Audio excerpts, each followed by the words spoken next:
దేశ ఆర్థిక వ్యవస్థకు వెన్నెముక రైతన్న. అలాంటి రైతన్న మన శ్రమకు తగిన ప్రతిఫలం అందుకోలేకపోతున్నాడు. మధ్యవర్తుల పెత్తనంతో వినియోగదారుడు అధిక ధర చెల్లించినా రైతుకు మాత్రం మెరుగైన ధర దక్కడం లేదు.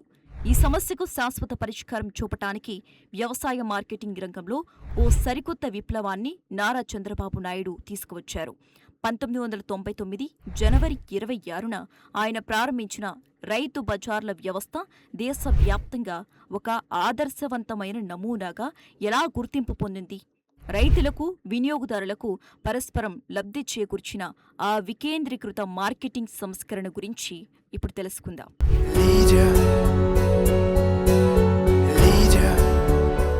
1999 జనవరి 26 గణతంత్ర దినోత్సవం రోజునే ఉమ్మడి ఆంధ్రప్రదేశ్ ముఖ్యమంత్రి నారా చంద్రబాబు నాయుడు గారు రైతు బజార్ల వ్యవస్థను ప్రారంభించి వ్యవసాయ మార్కెటింగ్ రంగంలో ఒక నూతన శకానికి నాంది పలికారు. ఈ వినూత్న కార్యక్రమం వెనుక ఉన్న ప్రధాన ఉద్దేశం రైతులకు, వినియోగదారులకు మధ్య ఉన్న మధ్యవర్తిత్వాన్ని, దోపిడీని పూర్తిగా తొలగించడం. రైతు తాను పండించిన పంటకు మెరుగైన ధర దక్కే విధంగా వినియోగదారుడు నాణ్యమైన తాజా ఉత్పత్తులను తక్కువ ధరకు పొందాలి అనేది ఈ కార్యక్రమం అంతిమ లక్ష్యం.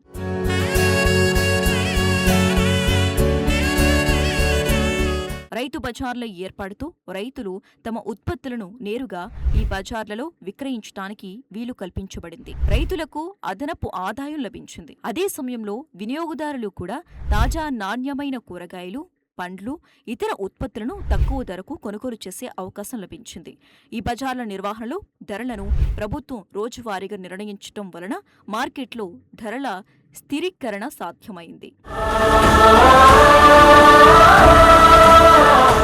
రైతు బజార్ల వ్యవస్థ కేవలం ఒక మార్కెట్ ఏర్పాటు కాదు.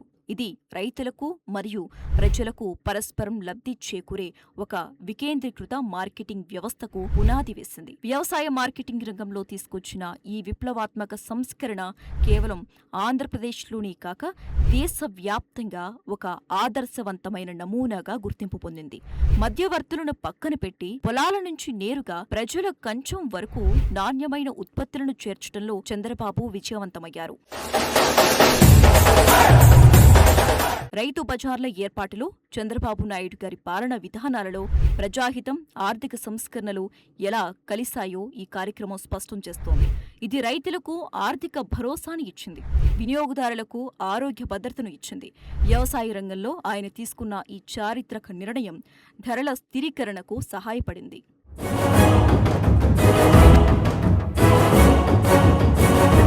రైతు బజార్ల ద్వారా ఆయన కేవలం కూరగాయలు అమ్ముకునే చోటును ఏర్పాటు చేయలేదు.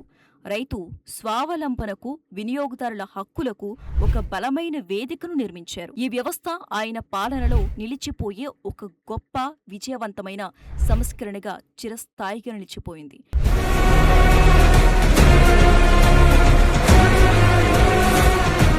దీపం పథకం, పేద ప్రజలకు వంట గ్యాస్ వినియోగం వంటి ఆసక్తికరమైన అంశాలతో మళ్ళీ మరొక ఎపిసోడ్తో కలుద్దాం. నమస్కారం.